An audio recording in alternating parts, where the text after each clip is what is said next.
उम्र भर सीखते रहे लहरों से लड़ने का हुनर, हमें क्या पता कातिल किनारे बैठा है। जी हां दोस्तों, मैं आरडी भारती और आप देख रहे हैं बिहारी सुल्तान। मैं सभी दर्शकों का आभारी हूं, आपको धन्यवाद देता हूं कि पूरा का पूरा वीडियो आप देखते हैं, सभी तथ्यों को समझते हैं। पत्रकार वह नहीं जो जनरल न्यूज चल रहा है, ट्रेंडिंग न्यूज चल रहा है, वही बताने लग जाए। न्यूज के पीछे कौन सा न्यूज छुपा हुआ है, क्योंकि मैंने आपको शुरू में ही कह दिया कि ताउम्र सीखते रहे लहरों से लड़ने का हुनर, हमें क्या पता कातिल किनारे बैठा है।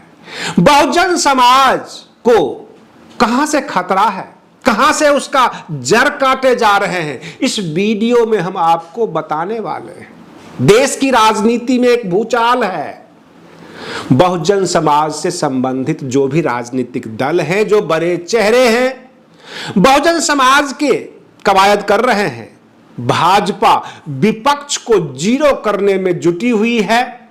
और रही बात ये, पत्रकार के ऊपर अगर ईडी का छापा होता है, विपक्ष के बड़े बड़े नेताओं के ऊपर ईडी का छापा होता है, गिरफ्तारी होती है, तो लग रहा है कि 2024 का लोकसभा चुनाव शुरुआत हो गई है। बस अधिसूचना होना, आना जारी करना बाकी रह गया है। क्योंकि संजय सिंह की गिरफ्तारी, जो आम आदमी पार्टी के सांसद हैं, ये शराब के कथित घोटाले के ऊपर जो है, कहते हैं कि इनका डिस्क्लोजर स्टेटमेंट में इनका नाम आया है। कहने का मतलब किसी से बयान करवा लिए, उनका नाम बुलवा लिए उनसे, और फिर उसको गिरफ्तार कर लिए। ईडी को कुछ मिला नहीं।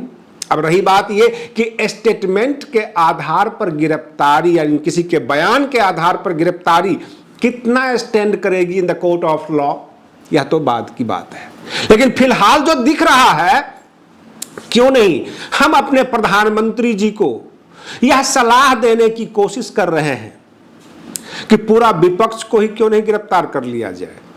जितने भी विपक्ष के नेता हैं जो मुखर होकर आपके विरोध में आवाज उठाते हैं, उन सबको गिरफ्तार कर लिया जाए। तमाम जो पत्रकार भाजपा चालीसा नहीं गाते हैं, वर्तमान में केंद्र सरकार का बड़प्पन नहीं करते हैं, आपकी मान मनोवल नहीं करते हैं, उन तमाम को गिरफ्तार कर लिया जाए। यही तो लोकतंत्र है। बड़े बड़े शिक्षक जो यूपीएससी के क्लास लेते हैं, जो बुद्धिजीवी हैं, जो बच्चों को पढ़ाते हैं, वो अब सब के सब कहने लगे कि प्रधानमंत्री नरेंद्र मोदी जी को अब क्राउन डाल लेना चाहिए। कहने का मतलब यह, राज्याभिषेक करवा लेना चाहिए, सिर पर मुकुट रख लेना चाहिए, क्योंकि यह लोकतंत्र तो नहीं है। और हमारे पूर्व प्रधानमंत्री अटल बिहारी वाजपेयी जी ने कहा था, अगर आपको विरोधियों की आवाज, विरोधियों की बुलंद आवाज सुनने की क्षमता नहीं है, तो आप लोकतंत्र के हिस्सा नहीं है। लोकतंत्र में विरोधियों की आवाज दबाने का मतलब होता है तानाशाही। ये उस वक्त उन्होंने कांग्रेस के ऊपर कहा था, लेकिन आज क्या हो रहा है? आज यही चीजें भाजपा के ऊपर लागू हो रही है। और रही बात ये, झारखंड में, झारखंड के मुख्यमंत्री जी ने 77 यानी 77% आरक्षण कर दिया है, काफी दिनों से कर दिया है। जो 27% आरक्षण SC ST का था, वो तो किया ही किया। ओबीसी का कोटा बढ़ा दिया, 50% हो गया। तो कहने का मतलब ये कि 77% कर दिया है। अब देखना यह है कि जब से 77% आरक्षण हुआ है, तब से झारखंड में क्या क्या विकास हुए हैं, क्या क्या बदलाव आया है, यह तो जांच का विषय है। सर्वे के हिसाब से पता चल पाएगा। लेकिन ये बिहार में जो जातीय जनगणना निकलकर जो आई है, उसमें लालू प्रसाद यादव जी ने कहा है कि जिसकी जितनी भागीदारी, यानी जिसकी जितनी हिस्सेदारी है, उसको उतनी भागीदारी मिलनी चाहिए, आरक्षण में भी और सीटों में भी। कुल मिलाकर अब यह ओबीसी आरक्षण नहीं होगा, ये SC ST आरक्षण नहीं होगा, अब जाति के आधार पर आरक्षण होना चाहिए। कुल मिलाकर लालू प्रसाद यादव अथवा जो भी विपक्ष के नेता हैं, उनको कहीं न कहीं से यह चुभ रही है कि जब जनगणना के मुताबिक 20-21% SC/ST की आ रही है तो 27% आरक्षण क्यों? 131 सांसद रिजर्व क्यों? हमारी भागीदारी क्यों नहीं? यह सवाल है। यह बोलने को कोई तैयार नहीं है। एक पक्ष भाजपा पे निशाना कर रही है कि ये हिंदू मुस्लिम कार्ड खेलेंगे, दूसरा पक्ष जो है मतलब विपक्ष के ऊपर आरोप रख रही है ये जातियों में बांट रहे हैं। लेकिन जातियों में बांटने के अंदर जो लोग ये कह रहे हैं कि जिसकी जितनी हिस्सेदारी है उसकी उतनी भागीदारी, तो क्या ओबीसी के अंदर 14% आरक्षण यादवों को चाहिए? क्या ये साफ संदेश नहीं लग रहा है? और जो 2-2%, 1-1% वाले हैं उनको उनके हिसाब से आरक्षण मिलना चाहिए। अब बिहार में शेड्यूल कास्ट 19.5% और शेड्यूल ट्राइब्स 1.5% आए। कुल मिलाकर 21-21% बनता है, तो शेड्यूल ट्राइब्स को मात्र 1-1.5% आरक्षण मिलना चाहिए और शेड्यूल कास्ट को 19.5% मिलना चाहिए। यह तैयारी हो रही है, इसकी मांग हो रही है। और जो ओबीसी में 2%, 1%, 1.5% वाले हैं उनको उनके हिसाब से आरक्षण मिलना चाहिए। तो क्या आपको लगता नहीं है कि सेकेंड मनुवाद की उत्पत्ति हुई है? सेकेंड सामंत जिसको कहते हैं, नए सामंत जो उत्पन्न हो गए हैं समाज में। कल तक हम बहुजन समाज की बात करते थे, SC/ST ओबीसी की बात करते थे, सामूहिक लेकर चलते थे। अगर आप ये कहें कि 27% जो है SC/ST की आबादी है तो उनको दीजिए और 50% इधर कर दीजिए, यहां तक तो जायज है।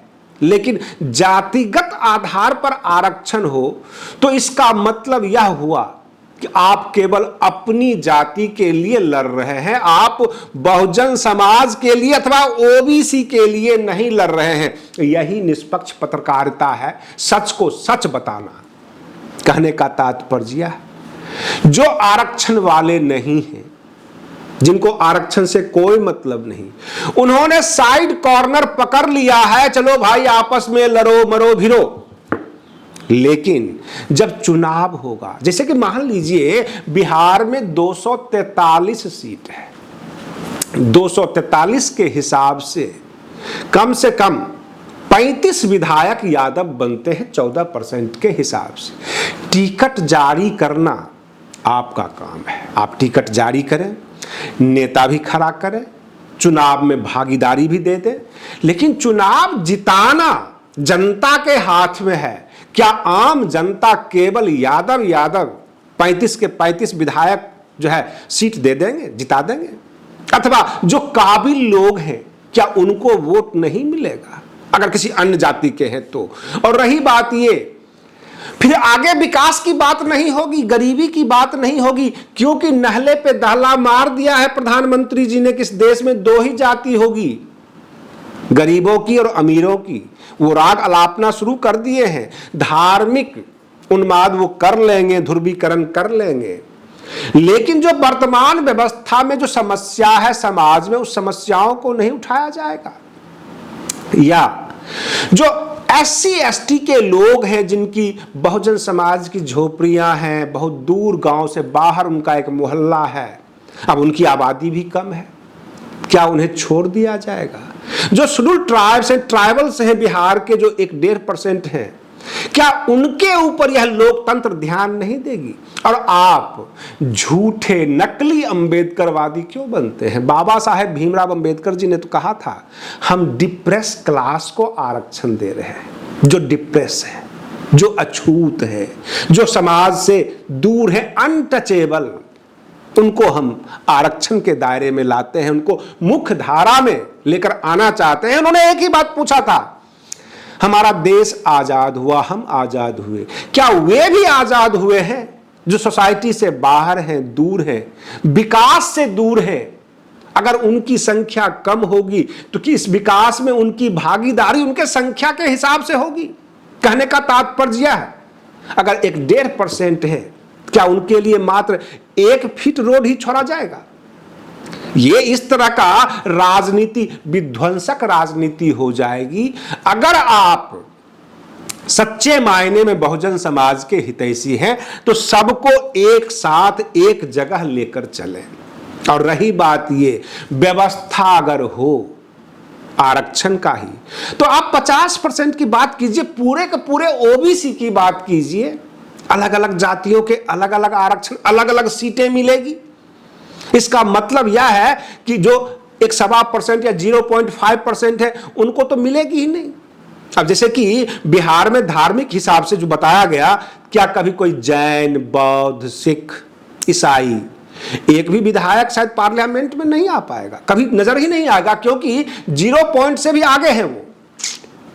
तो यह विध्वंसक राजनीति के रूप में नजर आ रही है। हम आपको लेकर चलते हैं मध्य प्रदेश, तेलंगाना, राजस्थान, जहां पे बहुजन समाज पार्टी एक नायाब तरीके से जो है सभी को लेकर चल रही है, गरीबों की बात करती है, जिनके पास विकास नहीं पहुंचा है, आकाश आनंद वहां पहुंचते हैं, सबसे मिलते हैं और केवल एक ही बात पूछते हैं, आज की तारीख में आपकी हालात कैसी है, आप किस परिस्थितियों से गुजर रहे हैं, वह परिस्थितियां हम दूर करने आए हैं।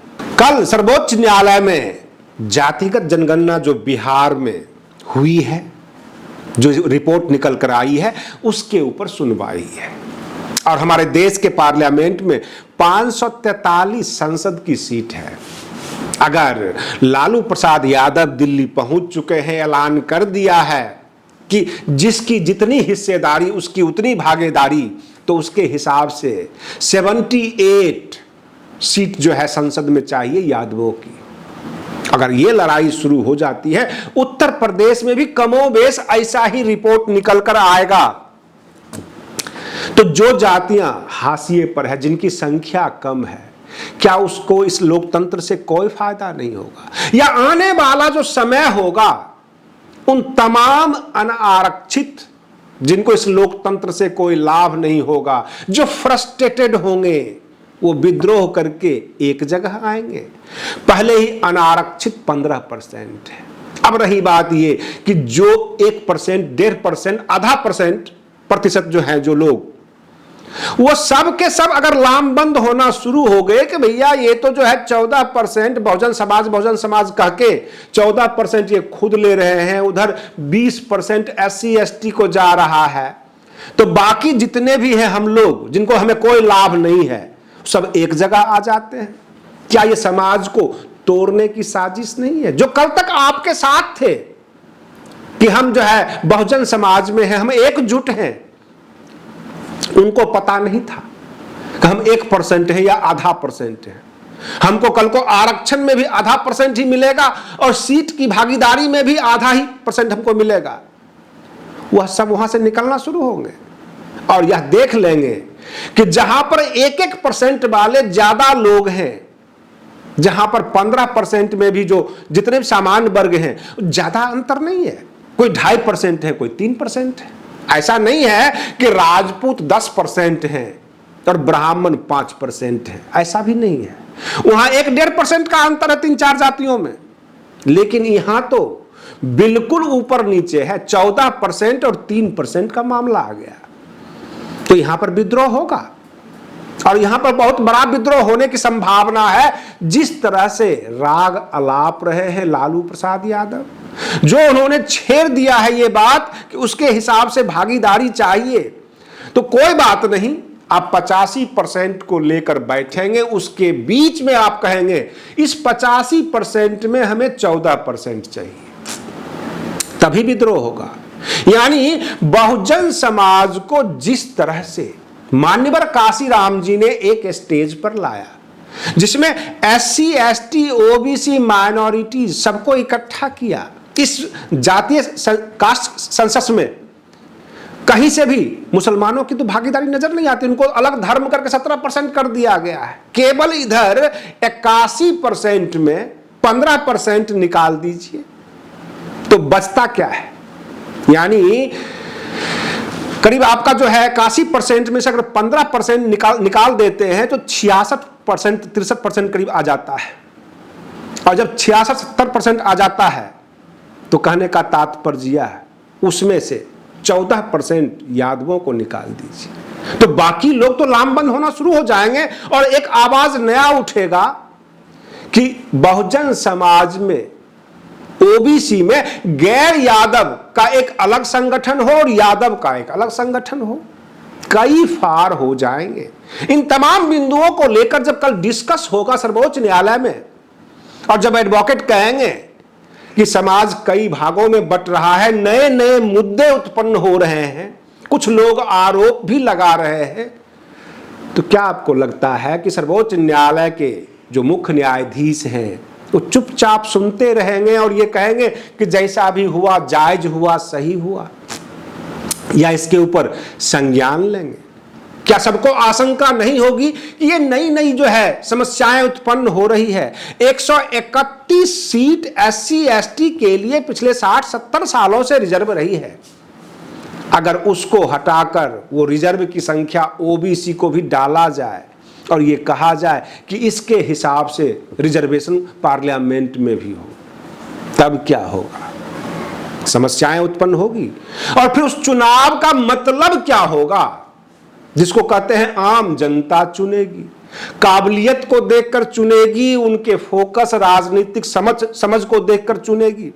देश में विकास की बातें होगी, जो विकास लेकर आएगा, जो विकास की बातें करेगा, उसको जनता चुनेगी। तो क्या आपको लगता नहीं है कि संविधान को तहस नहस करने की तैयारी हो रही है, केवल इसलिए कि आपकी संख्या भारी है? मैं आपको बता दूं, ये वही राजनीति है जो भाजपा ने किया। भाजपा ने मुसलमानों का चेहरा दिखा दिखाकर हिंदुओं का वोट बटोरा है, और ये वे नेता हैं जो सवर्णों का शकल दिखा दिखाकर बहुजनों को लूटने की तैयारी में है। राजनीति बिल्कुल एक जैसी है, और दोनों जगह मनुवाद है, दोनों जगह जातिवाद है।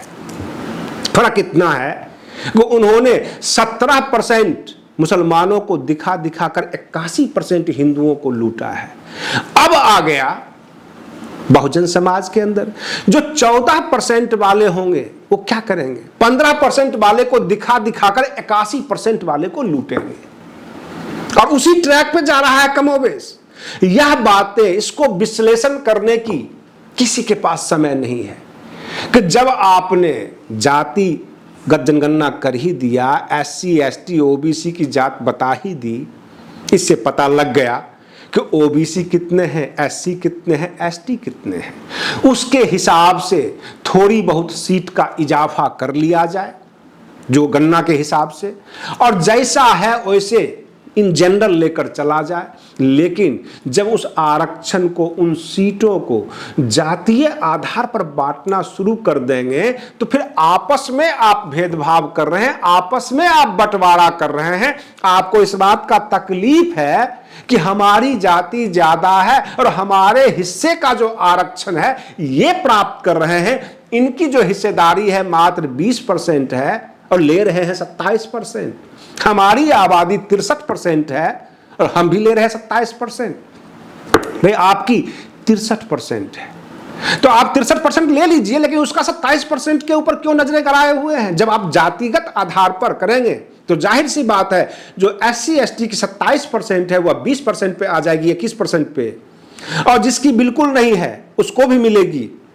और रही बात ये कि जो 27% का लाभ कल तक उठाते थे, अगर आप उनको कहेंगे भैया आपको 1% मिलेगा, आपकी आबादी 1.5% है, आप जाति से जो है नोनिया है या आप धानुक है, तो आपको मात्र 3.5% मिलेगा।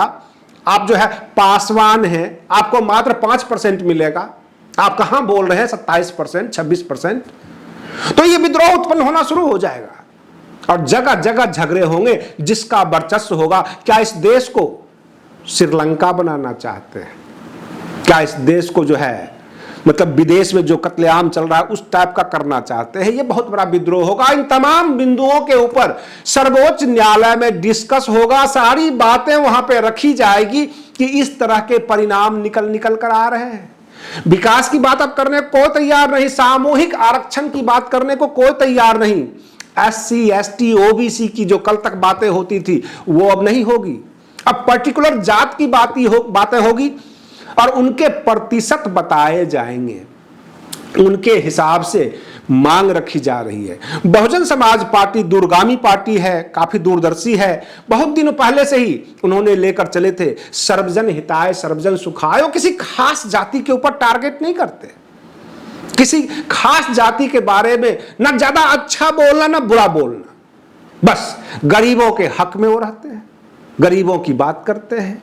जहां जहां समस्याएं हैं, जो लोग वंचित हैं, शोषित हैं, उनकी वो बात करते हैं। तो आपको क्या लगता है कि कांग्रेस, राष्ट्रीय जनता दल, समाजवादी पार्टी, जदयू सब के सब जातियों में उलझ गए हैं और विकास की बात केवल बसपा करेगी या भाजपा करेगी? आने वाला समय में जो बुद्धिजीवी वर्ग होगा, जो न्यूज चैनल होगा, वहां पर बसपा की बात रखी जाएगी, भाजपा की बात रखी जाएगी और इनसे यह कह दिया जाएगा कि पहले आप अपनी गणना कीजिए, अपनी जाति के हिसाब से बात कीजिए। विकास की बात करना आपके मुंह से शोभा नहीं देता, आप केवल जाति की बात क्या कीजिए। आपकी जाति कितने प्रतिशत है, क्या उतना प्रतिशत आपको भागीदारी मिली या नहीं मिली, इस तरह से आप बात कीजिए। रही बात ये विकास की बात करना, देश में साइंस की तरक्की की बात करना आपके मुंह से शोभा नहीं देता। ये चीजें उत्पन्न हो रही है। कहने का मतलब ये सब के सब हाशिए पे आ जाएंगे। भाई कांग्रेस तो चाहती है बंटवारा पूरा होना चाहिए, भाजपा ये चाहती है धार्मिक बंटवारा होना चाहिए। आप क्या चाहते हैं? बहुजन समाज पार्टी क्या चाहती है? डिप्रेस क्लास को लेकर आगे बढ़ने के लिए अथवा प्रतिशत में उलझाने के लिए? क्योंकि आम जनता को उलझाने का एक माध्यम बन गया है जातिगत जनगणना। अब देखना यह है कि जो कल सुनवाई होगी सर्वोच्च न्यायालय में, उनका क्या फैसला आता है, तो क्या एक्शन लेते हैं। आप बने रहिए बिहारी सुल्तान चैनल पर। हम फिर मिलते हैं अगले वीडियो में, तब तक के लिए धन्यवाद।